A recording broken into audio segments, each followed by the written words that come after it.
Witam. Dziś przyjrzymy się wydarzeniom z Kujaw, które rozegrały się w 1375 roku. Naszym tematem będzie bitwa pod Gniewkowem. Spotkanie zbrojne pomiędzy wojskami księcia Władysława Białego, rządzącego księstwem gniewkowskim, a pospolitym ruszeniem z Królestwa Polskiego. Przenieśmy się w czasy pełne politycznych intryg, walk o władzę i skomplikowanych sojuszy. To historia o ambicji, walce o przetrwanie i starciach, które nie zawsze kończą się tym, czego można by się po nich spodziewać. W roku 1370 umiera Kazimierz Wielki, ostatni król z dynastii Piastów. Bez legalnego następcy w linii męskiej władza przechodzi na Ludwika Węgierskiego z dynastii Andegawenów, zgodnie z układem między Kazimierzem a Ludwikiem. Jednak śmierć Kazimierza otwiera pole do roszczeń innych książąt piastowskich, a jednym z najbardziej nieoczywistych, ale jednocześnie ambitnych kandydatów staje się Władysław Biały, książę gniewkowski. W 1375 roku książę Władysław Biały, władca księstwa gniewkowskiego, wszedł w konflikt z Królestwem Polskim. Ten niepokorny książę miał burzliwą przeszłość, usunięty z gniewkowskiego i inowrocławskiego tronu. W latach późniejszych dążył do odzyskania wpływów w regionie. Podczas tej kampanii prowadził działania wojenne, próbując przejąć Inowrocław, jeden z kluczowych punktów strategicznych. Jednak zdobycie miasta wymagało rozbicia polskich posiłków nadciągających od strony Sieradza. Władysław Biały postanowił zorganizować zasadzkę na wojska dowodzone przez starostę sieradzkiego Jaśka Kmitę, który zmierzał z pomocą wojskom polskim dowodzonym przez Sędziwoja Pałukę z Szubina. W wyniku tego manewru oddziały księcia gniewkowskiego zdobyły polskie tabory, a nawet przejęły skarbiec Jaśka Kmity. Zwycięstwo to zmotywowało Władysława, który zebrał swoją armię i postanowił kontynuować ofensywę.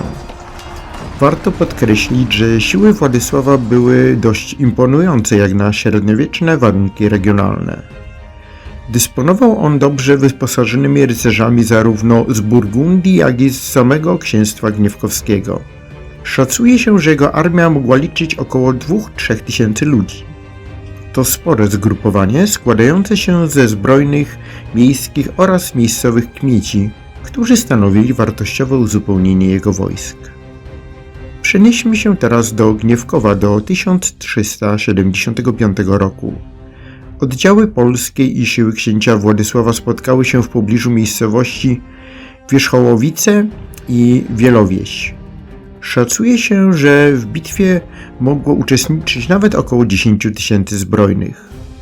Po stronie polskiej dowodził wspomniany wcześniej Sędziwoj Pałuka, mający wsparcie dwóch kluczowych postaci: Bartosza z Wezenborga, starosty brzesko-kujawskiego, oraz Jaśka Kmity, starosty sieradzkiego. Siły Władysława Białego były różnorodne, lecz dobrze uzbrojone i zorganizowane. Nie mamy szczegółowego opisu przebiegu bitwy od strony kronikarskiej. Jan z Czarnkowa, średniowieczny kronikarz, podaje jednak, że starcie było krótkie i zakończyło się ucieczką wojsk Władysława z pola bitwy. Jednak współczesne interpretacje tego wydarzenia wskazują, że wersja Janka może być niekompletna lub tendencyjna. Skąd te podejrzenia?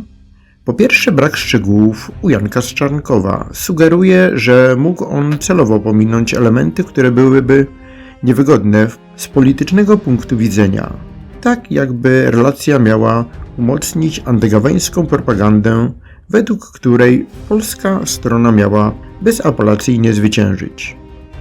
Po drugie, warto zauważyć, że konflikt nie zakończył się na tym jednym starciu, lecz trwał jeszcze 2 lata.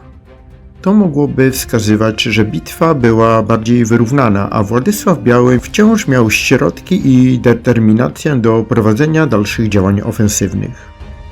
Wszystko to pozwala przypuszczać, że starcie pod Gniewkowem miało bardziej skomplikowany przebieg. Wydaje się prawdopodobne, że bitwa miała dwie fazy. Początkowa walka była wyrównana, ale armie Władysława i Sędziwoja toczyły zaciekłe boje. Jednak dopiero później dowódcy polscy użyli swoich najlepszych oddziałów chorągwi z ziemi brzeskiej i sieradzkiej. Były to jednostki o wysokiej wartości bojowej, które przechyliły szalę zwycięstwa na stronę polską. Oddziały Władysława zostały rozbite, ale uniknęły dotkliwych strat. Po porażce Władysław Biały wycofał się z resztką swoich sił. Wykorzystując noc, aby zmylić pościg, dotarł w okolice Nieszawy, dzisiejszej Małej Nieszawki, gdzie przez Wisłę przeprawił się do Złotorii. Jednak nie wszystkie jego wojska miały tyle szczęścia. Część została dogoniona przez polskie siły i pojmana. W tej grupie znaleźli się rycerze z Burgundii, co przyciągnęło uwagę samego Filipa II Śmiałego, który kilka lat później zlecił ich wykupienie i powrót do ojczyzny. Wojska królewskie przystąpiły do oblężenia Złotorii. W trakcie oblężenia zginął Kaśko Słupski, książę, który był usynowiony przez Kazimierza Wielkiego i z którym król wiązał nadzieję na przyjęcie tronu. Po półrocznym oblężeniu Złotoria skapitulowała. Władysław Biały, mimo że przegrał bitwę pod Gniewkowem, nie zaprzestał działań wojennych. Jeszcze przez 2 lata angażował się w kolejne kampanie, a jego determinacja i ambicja uczyniła go trudnym przeciwnikiem dla polskich sił. Do ostatecznej rezygnacji z pretensji do spadku po Kazimierzu Wielkim i z rodowych posiadłości przez Władysława Białego doszło w marcu 1377 roku w wyniku układu zawartego w Brześciu Kujawskim. W zamian za wycofanie się z roszczeń Władysław otrzymał 10 000 florenów i udał się do Francji, gdzie osiadł w klasztorze. Historia bitwy pod Gniewkowem pokazuje, jak skomplikowane i wieloaspektowe były konflikty średniowieczne oraz jak często polityczne interesy i manipulacje zniekształcają obraz historycznych wydarzeń. Warto też pamiętać, że postaci takie jak Władysław Biały odegrały ważną rolę w historii Kujaw, wpływając na los tego regionu i przyczyniając się do kształtowania średniowiecznej polityki. Dziękuję za wysłuchanie tego odcinka o bitwie pod Gniewkowem i księciu Władysławie Białym. Mam nadzieję, że ten fascynujący fragment średniowiecznych dziejów przybliżył Wam nieco kulisy tamtejszych konfliktów i złożonych ówczesnych zmagań o władzę i wpływy. Bardzo dziękuję Damianowi Szymonowi Niteckiemu, którego artykuł zainspirował mnie do stworzenia tego filmu. Na dziś to już wszystko. Do usłyszenia w kolejnym odcinku.